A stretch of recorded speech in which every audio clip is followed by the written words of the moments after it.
আচ্ছা এটা হচ্ছে তাহলে দেখানোর কথা ছিল। ওকে, এটা দেখালে তো সিজিবিটা পারবেন। হ্যাঁ, এটা করার পরে যা অনেকে হচ্ছে করছেন, অনেকে হচ্ছে করেন নাই। ঠিক আছে, তো এটা হচ্ছে আমি একটু দেখা দিচ্ছি। আর সিজিপিএটাও সেম, শুধু কন্ডিশন অ্যাপ্লাই করবেন। ওকে, তো কে কে করছেন একটু দেখে হাত তুলুন তো। না না, এটা কে কে করছেন? ফুল করছেন সবাই? ওকে, আচ্ছা। আর ওই আপনার নাজিমুদ্দিন ভাইয়ের আপনারা করছেন? করেন নাই? আচ্ছা, আমি তবু এটা একটু দেখা দিচ্ছি যারা করেন নাই। এরপরও হচ্ছে সিজিবিটা যদি সময় থাকে সিজিবিটা দেখা দিব। হ্যাঁ, স্ক্রিন রেকর্ড করতেছে।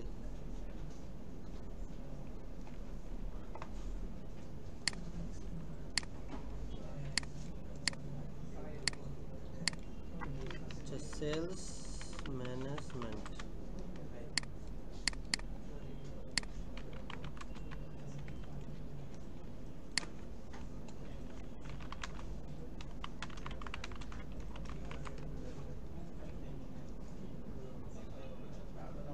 আচ্ছা, সবাই টেমপ্লেট মাস্টারিং পর্যন্ত করে ফেলেন, ঠিক আছে?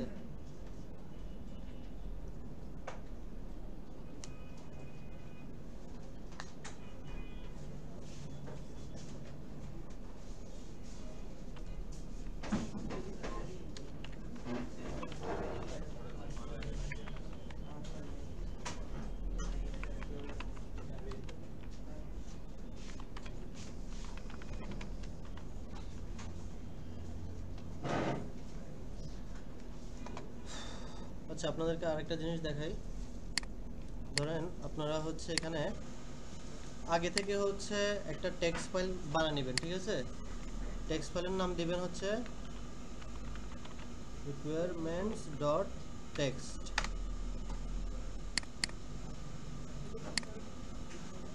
তো এটার মধ্যে আপনাদের যা যা লাইব্রেরি লাগে, ঠিক আছে, সবগুলো আগে লিখে নেবেন। আবার পাবেনও সার্চ করলে। ধরেন আমার কাজের ক্ষেত্রে আমার জ্যাঙ্গো লাগে, পিলো লাগে, রেস্ট ফ্রেমওয়ার্ক লাগে, ঠিক আছে? এই জিনিসগুলো এভাবে নিয়ে রাখবেন। নিয়ে তারপর হচ্ছে আপনার এই ডিরেক্টরির মধ্যে দেখবেন যে আপনার requirements.txt ফাইলটা আছে কিনা। যদি থাকে তাহলে হচ্ছে pip install আর requirements.txt। দেখছেন আপনার এখানে যা যা যেগুলো যেগুলো পাবে, যেগুলো যেগুলো হবে ওগুলো ইনস্টল করে নেবেন।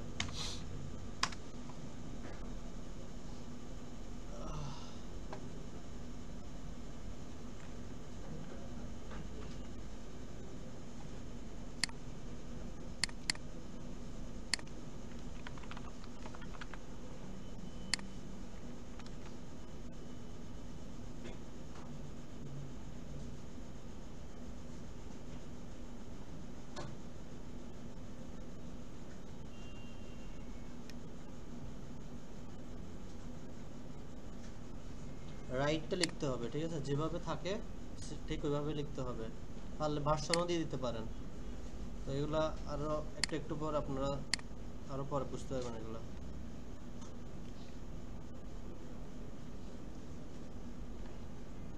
সাকসেসফুলি ইনস্টল হয়েছে। আপনি ফিপ ফ্রিজ দিলে এগুলো দেখতে পারবেন যে আপনার জ্যাঙ্গো ইনস্টল হয়েছে, জ্যাঙ্গো রেস ফ্রেমওয়ার্ক, পিলো। তো জ্যাঙ্গো রেস ফ্রেমওয়ার্ক কেন লাগে, পিলো কেন লাগে, এগুলো আরও পর আপনারা দেখবেন, ঠিক আছে? যত আপনাদের তো একটা প্রজেক্টের জন্য অনেক কিছু মানে বাই ডিফল্ট মানে আপনার অনেক কিছু লাগে। যেমন জ্যাঙ্গো রেস ফ্রেমওয়ার্ক, যখন ফ্রেমওয়ার্কের কাজ করবেন, এই যে এপিআই এর কাজ করবেন, তখন এটা মাস্ট লাগবে। পিলো লাগবে, জ্যাঙ্গো লাগবে, তারপর হচ্ছে আরো ক্রস হেডার আছে, আরো অনেক কিছু হচ্ছে আপনার বিল্ডিং এর জিনিসগুলো লাগবে। তো একটা ফাইল আপনারা রেডি করে রাখবেন। বারবার পিপ ইনস্টল পিলো, পিপ ইনস্টল, এটা আপনার করতে কষ্ট হচ্ছে না। একটা ফাইল আপনারা রেখে দিবেন, জাস্ট ওইখানে গিয়ে এই কমান্ডটা দিবেন, পিপ ইনস্টল requirements.txt।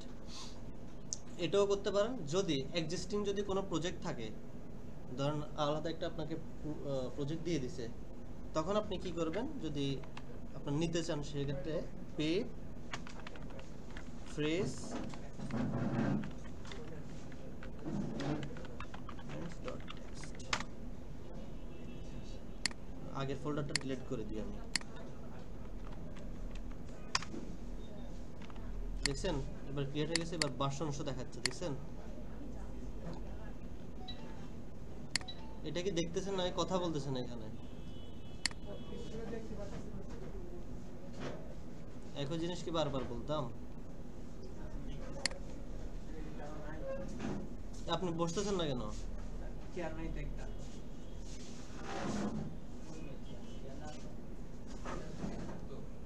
আচ্ছা দেখেন শুরুতে কি দেখালাম এরকম একটা টেক্সট ফাইলের মধ্যে আপনার যা যা রিকোয়ারমেন্ট আপনি সবকিছু লিখে ফেলতেন বা ইন্টারনেটে সার্চ করলো চ্যাটজিপিটির মধ্যে সার্চ করলো একটা বেসিক প্রজেক্টে কি কি লাইব্রেরি লাগে ওই জিনিসগুলো আপনি বের করে ফেলবেন বের করে আপনি একটা রিকোয়ারমেন্টস ডট টেক্সট আপনি বানায় সেটা হচ্ছে আপনি রেখে দিবেন এখন যখন আপনি কোনো একটা প্রজেক্ট করবেন ঠিক আছে তখন ওই রিকোয়ারমেন্টস টেক্সটটা নিয়ে আসবেন আপনি এনভায়রনমেন্টের মধ্যে হোক এনভায়রনমেন্টের মধ্যে ওই ফোল্ডারটার মধ্যে নিয়ে আসবেন যেখানে আপনার মাই এনভায়রনমেন্ট থাকে ওইখানে এসে হচ্ছে pip install requirement dot text কিভাবে দিতে হয় শুধু একটা জিনিস pip install -r requirements dot text এটা দিলে হচ্ছে আপনার যা যা দরকার সেগুলো নিয়ে আসবে প্রথম দিকে এরর দেখাচ্ছে যে আমি ভুল দিছি REST ফ্রেমওয়ার্কের জন্য হচ্ছে আমার Django REST ফ্রেমওয়ার্ক দিতে হয় তো সেই ক্ষেত্রে ভুল হলে আপনাকে এরকম ভুল দেখাবে তো রাইট ভাবে লিখবেন যাতে আপনার কাজ করে তো এটা দেখাচ্ছি হচ্ছে আপনার ক্ষেত্রে আপনার দরকার সেই ক্ষেত্রে যখন আপনি আরেকটা প্রজেক্টে কাজ করবেন আপনাকে তো এনভায়রনমেন্ট ফাইল দিয়ে দিবেন না দিবে এনভায়রনমেন্ট ফাইলটা কি অনেক না মানে বড় ফাইল ট্রান্সফার করতে সময় লাগে তো সেই ক্ষেত্রে আপনি একটা ওই যে আপনাকে যে এটা দিয়ে দিবে আপনি হচ্ছে এভাবে ফ্রেজ আপনার এখানে যাতে ইনস্টল করে রিকোয়ারমেন্ট টেক্সট দিয়ে বা আপনি কাউকে দিবেন সেই ক্ষেত্রে এইভাবে নিয়ে দিলে আপনার এখানে যা যা থাকবে সবগুলো কিন্তু ফাইলের মধ্যে চলে আসবে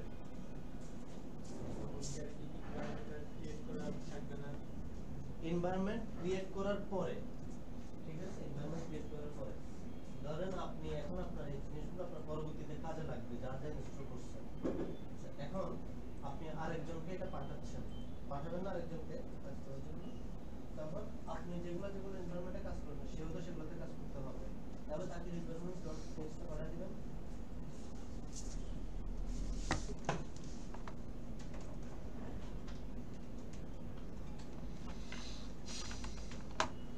আচ্ছা এখন এরপর কি আমাদের Django admin start project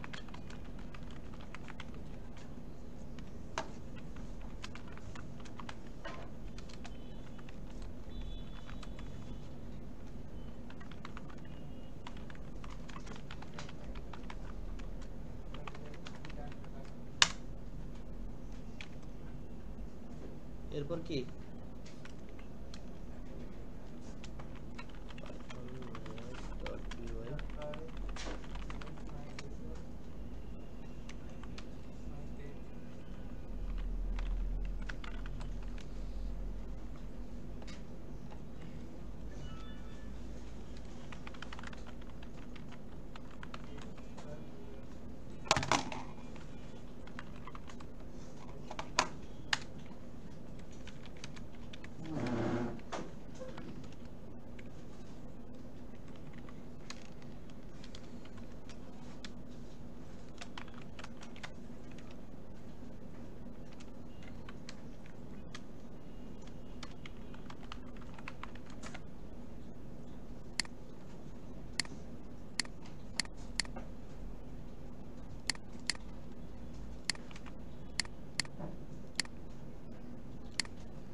কি ছিল এখানে প্রোডাক্ট নেম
ঠিক আছে, কোনো জায়গায় ভুল আছে?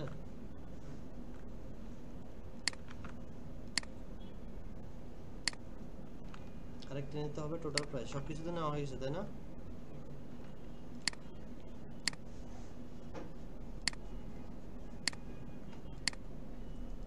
একটা টেমপ্লেটস ফোল্ডার করব।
হুম, আচ্ছা দেখেন, আপনারা যখন অ্যাপ ওয়াইজ কাজ করবেন, ঠিক আছে, তখন আপনারা প্রত্যেকটা অ্যাপের মধ্যে একটা ইউআরএল ক্রিয়েট করবেন, ইউআরএল ক্রিয়েট করে করবেন।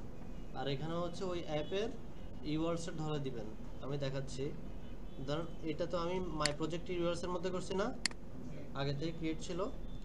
এখন আমরা হচ্ছে মাই অ্যাপের মধ্যে একটা ইউআরএলস ক্রিয়েট করব, ইউআরএলস ডট পিওয়াই। তো এখানে হচ্ছে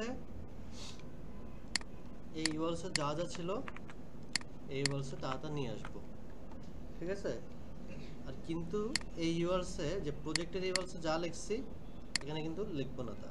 এখানে হচ্ছে আমি ধরেন এটা ব্ল্যাঙ্ক রাখলাম, আমার এখানে একটা ইনক্লুড ইনপুট করতে হবে। ইনক্লুড কাকে অ্যাড করব? এই মাই অ্যাপের ডট ইউআরএস ডট পিওয়াই। তাহলে আমার যতগুলো মানে অ্যাপ থাকবে, একটা প্রজেক্টে তো একটা অ্যাপ থাকবে না, অনেকগুলো অ্যাপ থাকবে। প্রত্যেকটা অ্যাপকে ধরে ধরে এভাবে অ্যাড করে দিবেন। এখানে জব অ্যাপ, অ্যাকাউন্ট, সেই পক্ষ যা থাকবে সব কিছু এখানে অ্যাড করে দিবেন। বুঝে গেছে? আর এই ইউআরএসে হচ্ছে ইন্ডিভিজুয়াল ইউআরএসে আপনার যেটা দরকার সেটা কাজ করবে। বুঝে গেছে? আর ইনক্লুড কল করেন না কোথায় করছি? আচ্ছা,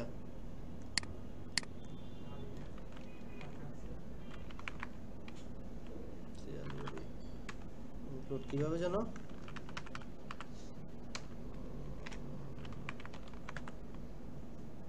ফাংশন না, এটা ফাংশন দিয়ে প্যারাগ্রাফ করতে আপনি include my app dot url। এবার ঠিক আছে না? তাহলে হচ্ছে আমি এভাবে ইনক্লুডটা আগে বলছিল আর কি, এভাবে করবেন। আর কোনো কিছু ভুলে গেলে সেটা হচ্ছে আপনার তো নেট আছে, নেটের মধ্যে সার্চ করবেন যে এটা কীভাবে লেখা হয়। প্রসেসটা জানা থাকলে হচ্ছে যে আপনি এই প্রসেসে হচ্ছে এভাবে করেন, সিনট্যাক্স ভুলে যেতে পারেন। আমরা তো এই ভিউসের মধ্যে কাজ করতেছি এখন, তাই না? মাই অ্যাপের ভিউসের মধ্যে কাজ করতেছি। ওকে, এই অ্যাড পেজটা রেন্ডার করবে। দেখি আমার এখন কাজ কতটুকু হয়েছে।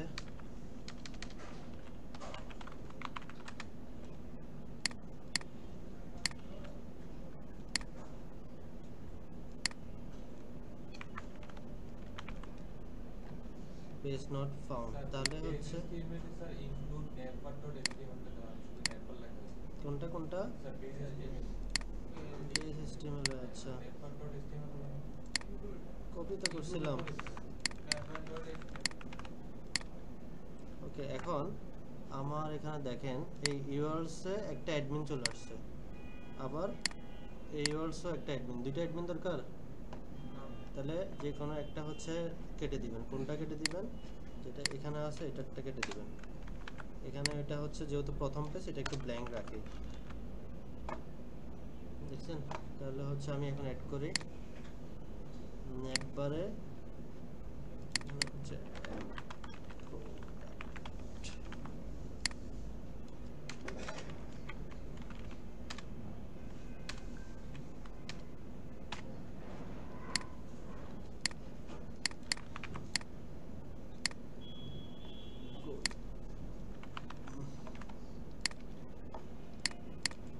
আমার এই পেজের কাজ চলতেছে, তাই না? এই পেজটাই রাখি।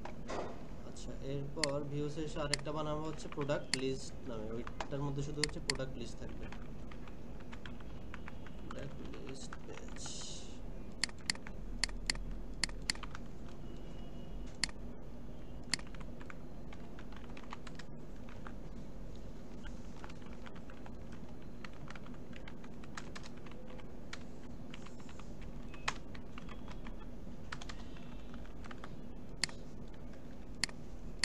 এখানে একটা HTML CSS টেবিল দিয়ে দিই।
কে নিয়ে যায়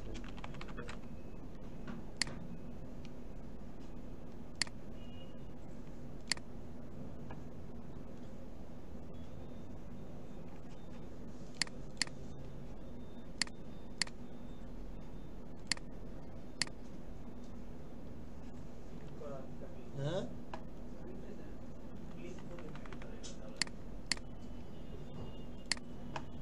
ওকে আচ্ছা অনেক সময় এখানে প্রোটেক্টের মডেল অবজেক্ট 1 এটা দেখতে কিরকম লাগে না আপনি যদি চান এখানে হচ্ছে যে প্রোডাক্টটা অ্যাড করতেছেন ওই প্রোডাক্টের নামটা আর হচ্ছে ধরেন কিছু করাতে যাচ্ছেন ধরেন প্রোডাক্টের নাম আর তার প্রাইসটা শো করতে যাচ্ছে তখন এখানে হচ্ছে একটা স্ট্রিং ফাংশন লিখতে হবে স্ট্রিং ফাংশনটা কি যেটা হচ্ছে আপনার কোয়েরি সেটকে অথবা মডেলের ফিল্ডকে কনভার্ট করে কিসে স্ট্রিং এ কনভার্ট করে সেটা হচ্ছে string function string function add করলাম এটা স্ট্রাকচারে এরকম সেলফ ডট কাকে শো করতে যাচ্ছেন প্রোডাক্ট নেম আচ্ছা আর শো করতে যাচ্ছেন কাকে এটা হচ্ছে আপনার স্ক্রিন কনক্যাট বুঝেন দুটি স্ট্রিংকে একসাথে করে ওকে সেলফ ডট কাকে রাখবো ইউনিট প্রাইস আচ্ছা দেখেন এখানে এই ভুলটা আসছে কি দেখেন টাইপ এরর আপনি কখনো ওই স্ট্রিং অবজেক্টের সাথে এই ডেসিমাল ফিল্ড আপনি কনক্যাট করতে পারবেন না আপনি হচ্ছে অন্য আরেকটা ফিল্ড চাইলে অ্যাড করতে পারবেন সেটা হচ্ছে ক্যাটাগরি টাইপ কাস্ট করতে হবে ঠিক আছে দেখেন এখানে একটা আমি একটা হাইপেন দিয়ে দিই তাহলে বুঝতে পারবেন যে হাইপেনের পরেরটা হচ্ছে আমার কি ক্যাটাগরি তাহলে আমি ক্যাটাগরিটা এখানে লিখে দিই হচ্ছে কি ইলেকট্রনিক্স এটা হচ্ছে লিখে কম্পিউটার টোটাল প্রাইসটা রিমুভ করে দিই বুঝে গেছে কম্পিউটার তার প্রাইস এগুলো টোটাল প্রাইসটা এখন ক্যালকুলেশন হবে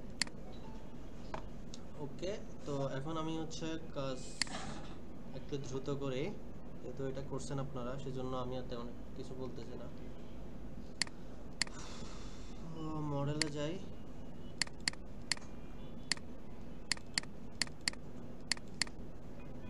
এই ফাইলগুলো ডাইরেক্ট নেই HTML ফাইল বানাই ফেলে নিয়ে আসলাম এখন তো আমাদের এগুলো লাগতেছে না টোটাল প্রাইসটা এটা হচ্ছে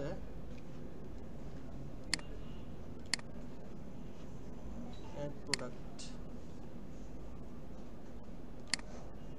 প্রাইসটা চাইলে আপনারা রিমুভ করে দিতে পারেন অবশ্যই রিমুভ করে দেওয়াই লাগবে আচ্ছা দেখেন বাকি সব কিছু সে দিয়ে দিছে মেথড হচ্ছে পোস্ট দিয়ে দিছে এটা বড় হাতের রাখবেন সিএসআর এর টোকেনও দিয়ে দিছে এখানে সব নামগুলো সে কিন্তু দিয়ে দিছে দেখেন product name category unit price quantity name সবকিছু কিন্তু সে দিয়ে দিছে আচ্ছা একটা নিয়ে আসেন কাউকে বলেন টাইপ সাবমিট থাকা লাগবে এরপর হচ্ছে আমাদের কি প্রোডাক্ট অ্যাড করতে হবে অ্যাড করার জন্য ফাংশনালিটি তো জানেন কি করতে হয় বলুন তো request dot method equal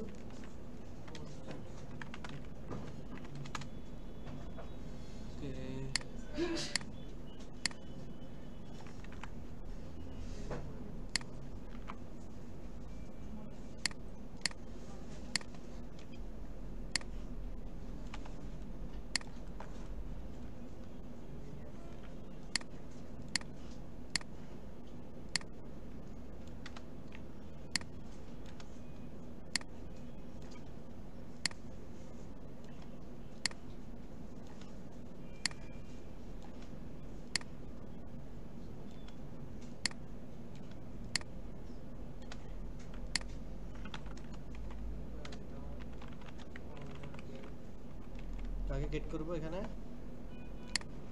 যে নামটা আছে প্রোডাক্ট নেম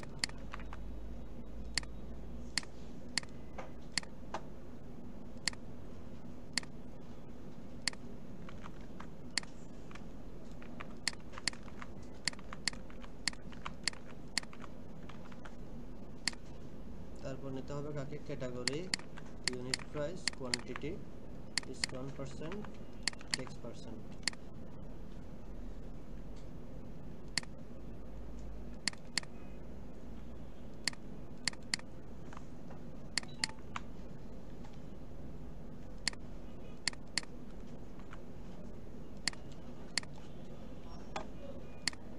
সেমই তো সবকিছু না, এটাও সেম, এটাও same, discount percent, tax percent, total price, এটা নেওয়া লাগবে না। Sell date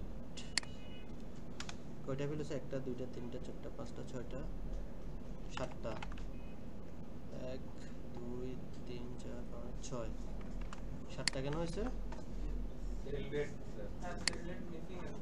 sell date auto না। আচ্ছা আচ্ছা, হ্যাঁ হ্যাঁ, তাহলে মডেলে আমার একটা ফিল্ড ক্রিয়েট করতে হবে। সেল ডেট আচ্ছা অটোমেটিক ক্রিয়েট করা আছে, ঠিক আছে। Sale date models dot auto now add. Auto now add হচ্ছে যখন আপনি কোনো একটা অবজেক্ট ক্রিয়েট করবেন, শুধুমাত্র ক্রিয়েট করবেন, তখন হচ্ছে ওইটার মানে ডেট টাইম ফিল্ড সেটা সব কিছু একসাথে নিয়ে যায়। এখানে ডেট টাইমও দেওয়া যাবে, ঠিক আছে, যখন অ্যাড করবেন। আর অটো নাও অ্যাড একটা আছে, এটা হচ্ছে এটা, আর একটা হচ্ছে অটো নাও, এটা হচ্ছে আপনি যখন আপডেট করবেন আপডেটেড টাইমটা। তাহলে আমাদের দুইটা জিনিস আছে, একটা হচ্ছে অটো নাও অ্যাড আর একটা অটো নাও। এটা কি জানেন?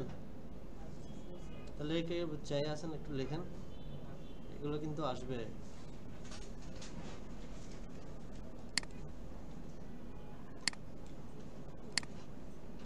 রাখবেন।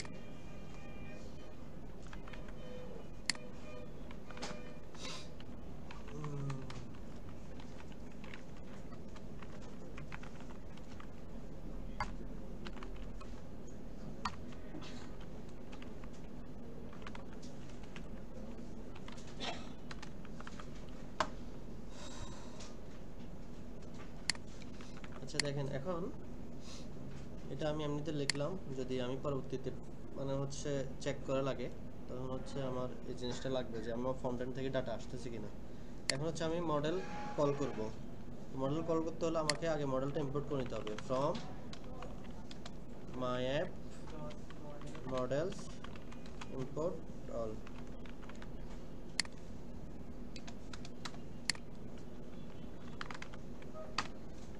কোন মডেল? Product model.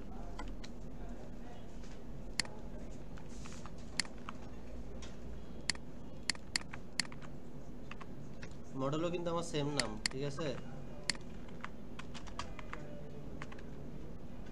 এই জন্য কাজ একটু সুবিধা হয়।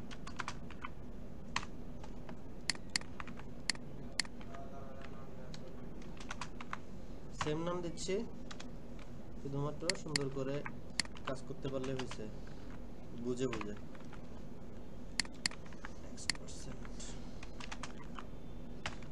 এরপর কি ডাটাটা সেভ দিব, ডট সেভ। সেভ হওয়ার পরে আমাদের কোথায় যাবে? ধরুন আমি একটা জিনিস সেভ করছি, ঠিক আছে, অটোমেটিক এখানে চলে আসতে সুন্দর লাগবে না এটা? তাহলে এটাকে বলা হচ্ছে রিটার্ন রিডাইরেক্ট। তাহলে রিডাইরেক্টটা আমার ইনপুট করতে হবে এখান থেকে, রিডাইরেক্ট। কারণ যখন আমি সেভ করব তখন কোন পেজে চলে যাবে? এই পেজটাতে চলে যাবে, ঠিক আছে। রিটার্ন রিডাইরেক্ট কোন পেজ? এই পেজ। এই পেজের ইউআরএল কোথায় পাবেন? সেম যেহেতু রাখছি, এই যে এটা এই নামটা। ওকে, এখন দিলে তো আমার সেভ হওয়ার কথা।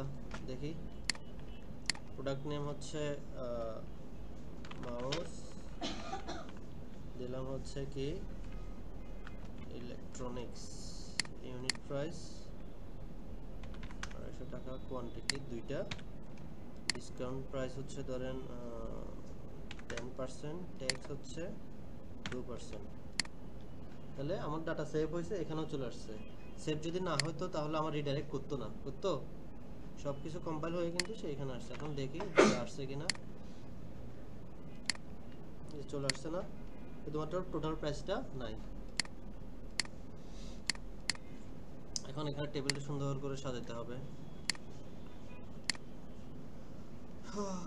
প্রোডাক্ট লিস্ট, ফিল্ডগুলো কি কি একটু বলেন তো? প্রোডাক্ট নেম, তারপর ক্যাটাগরি, তারপর সিরিয়ালে বলেন, তারপর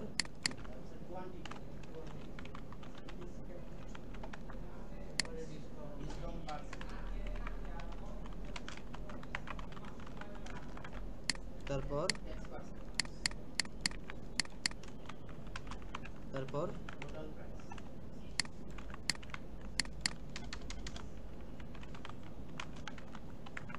সেল ডেট সেল ডেটও আছে।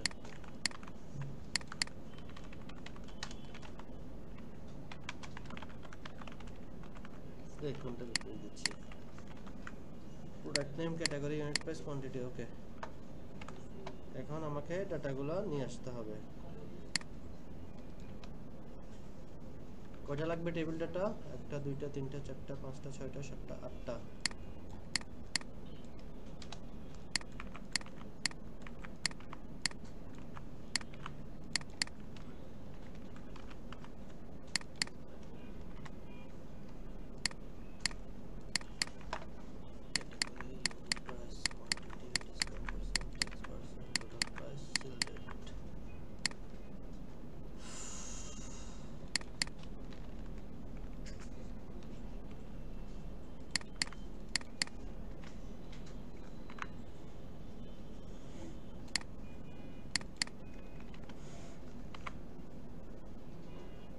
কি টেক্সট পার্সেন্টেজ?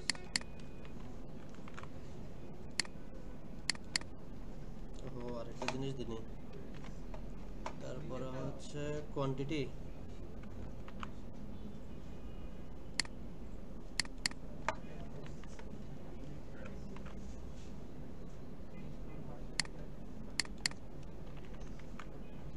তারপর হচ্ছে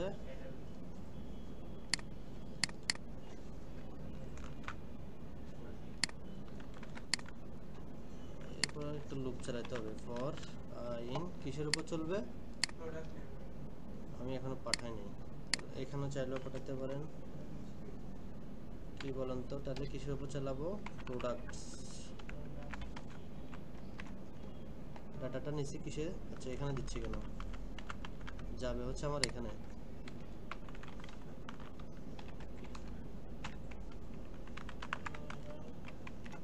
তারপর হচ্ছে কি model? Product model object dot all.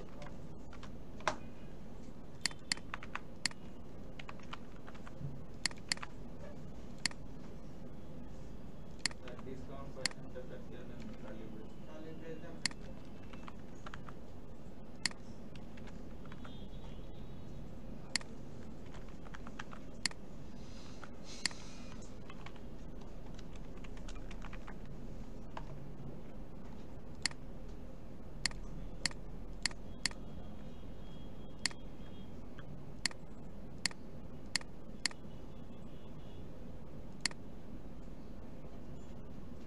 এটা তো দিনে না।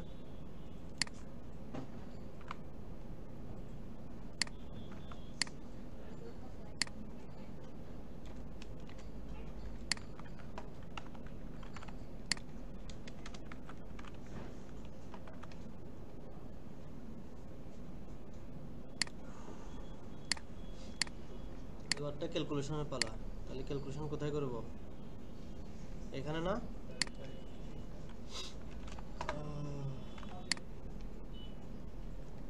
আমি এগুলো তো অনেক কেরা বেরা।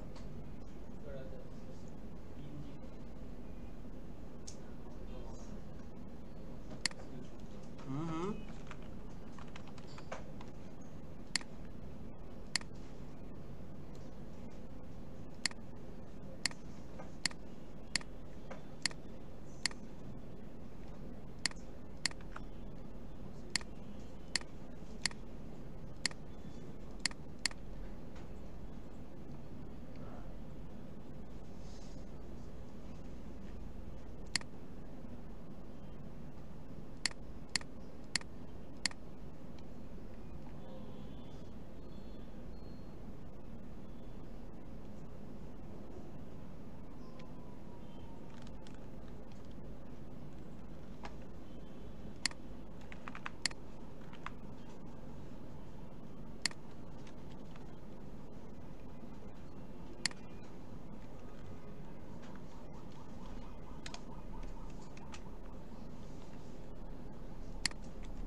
ইউনিট প্রাইস ইনটু কি কোয়ান্টিটি, এখানে তো এটা আসে নাই। তারপরে হচ্ছে unit price into quantity into discount percent divided by 100। তারপরে কি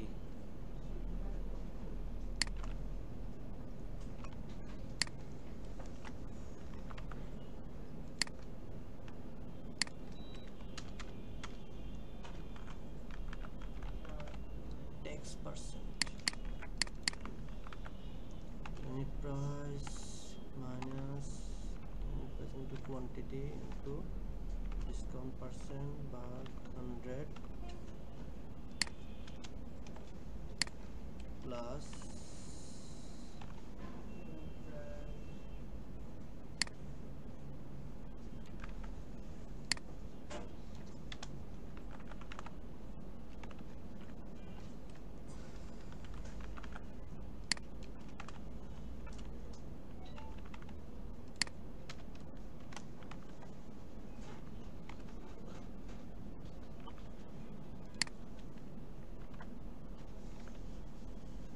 tax percent into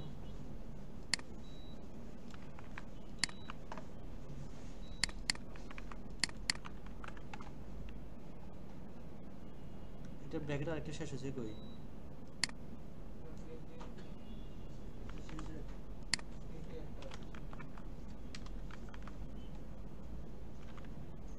আচ্ছা এটা ব্র্যাকেট নাই এখানে, তাহলে আরেকটা ব্র্যাকেট দেখাচ্ছে কেন? আছে তো স্যার ব্র্যাকেট কই? ইয়া করে যান ওই যে এর আগে আচ্ছা আচ্ছা আচ্ছা, তাহলে এখানে শেষ করে নাই, না না পরে এখানে ভুল তাহলে। হ্যাঁ ওকে দেখি কতটুকু হয়েছে। হ্যাঁ ব্র্যাকেট লাগলে কিন্তু এখানে তো তাহলে আর লাগবে না, তো তাড়াহুড়া করতেছি ওই জন্য, নাহলে আপনি ধীরে সুস্থে গুলো আপনি করে আসতে করতে পারবেন। ইউনিট প্রাইস কোয়ান্টিটি, এটা তো আর বোঝানোর কিছু নাই, আমি ম্যাথ বুঝাবো। ওকে টোটাল প্রাইসের মধ্যে বা টোটাল প্রাইসটা সেভ করে রাখছি, তাহলে কাজ হলে এই টোটাল প্রাইসটা এখানে চলে আসবে। এখানে আরো কত কিছু কন্ডিশন দিতে পারেন, যেমন ইউনিট প্রাইস 0 থেকে বড় হইতে হবে, না হলে কিন্তু 0 সাথে গুণ হয়ে কি হবে কোয়ান্টিটি প্রাইস 0। তারপর হচ্ছে সেম এগুলো যেগুলো ইউনিট প্রাইস মানে আছে এগুলাকে ভ্যালিডেশন করতে পারেন আপনারা। একটা কাজ করতে গেলে তো অনেক কিছু কিসের সূত্র, স্যার ভ্যালিডেশনের জন্য কোনো প্যাকেজ আছে? এই ইউনিট প্রাইস শিওর বলতে পারতেছি না, ধরেন ইফ ইউনিট প্রাইস যদি এভাবে যদি দেন ঠিক আছে, সে অটোমেটিক ধরে নেবে, কারণ ইফ কন্ডিশন সবসময় 0 এবং নাম ছাড়া সবসময় কাজ করে। যদি সে এখানে 0 থাকে তাহলে ঢুকবে না, নাম থাকে সেটাও ঢুকবে না, ঠিক আছে? 0 বাদে যে কোনো কিছু থাকবে তাহলে কাজ করবে। দেখি একটা সেভ করে কিবোর্ড BORD বোর্ড, ক্যাটাগরি হচ্ছে ইলেকট্রনিক্স 450, কোয়ান্টিটি দিলাম হচ্ছে 2টা, discount 10%, can not multiply sequence non integer. আচ্ছা আমি তো আসল কাজটাই করি নাই, ঠিক আছে? কেউ দেখেন নাই? Float discount percent float quantity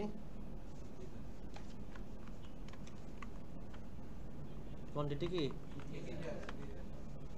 unit price float percent. ওকে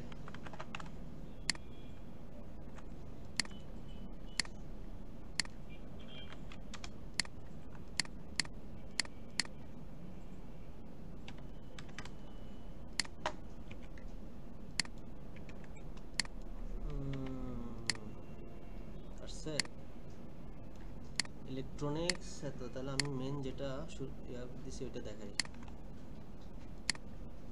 প্রথমে হচ্ছে ল্যাপটপ, ইলেকট্রনিক্স প্রাইস হচ্ছে 500,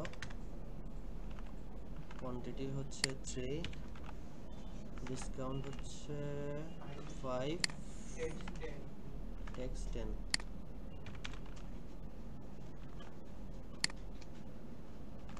$1575 হয়েছে। ওকে, আর কি আছে? এটা করতে কতক্ষণ লাগছে? ব্যাটটা হচ্ছে কি দেখাইছিলাম এখানে, একটা ইফ কন্ডিশন দিছিলাম না? এখন আমি ইউনিট প্রাইসটা হচ্ছে 0 করে দেই।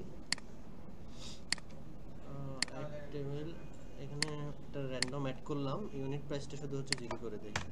সে অ্যাড করতে আমাকে দিবে না, দেখেন can not access local variable total প্রাইসটা দিবে না। তাহলে দেখেন অনেক সময় আমার যদি এরকম ভুল আসে, টোটাল প্রাইস কি করে রাখবেন?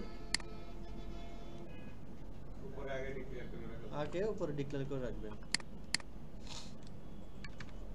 যে টোটাল প্রাইসটা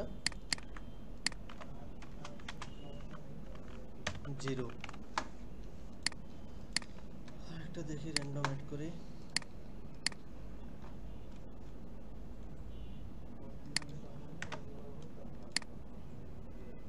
ইউনিট প্রাইস 0 কিন্তু বাকিগুলো হয়ে গেছে।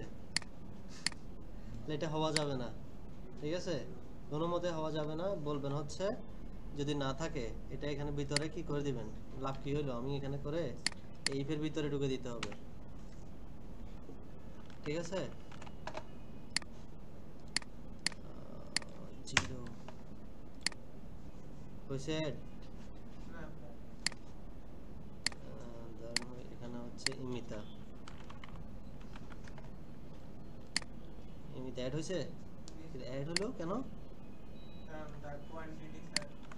আচ্ছা আচ্ছা, 0 দিই নাই না?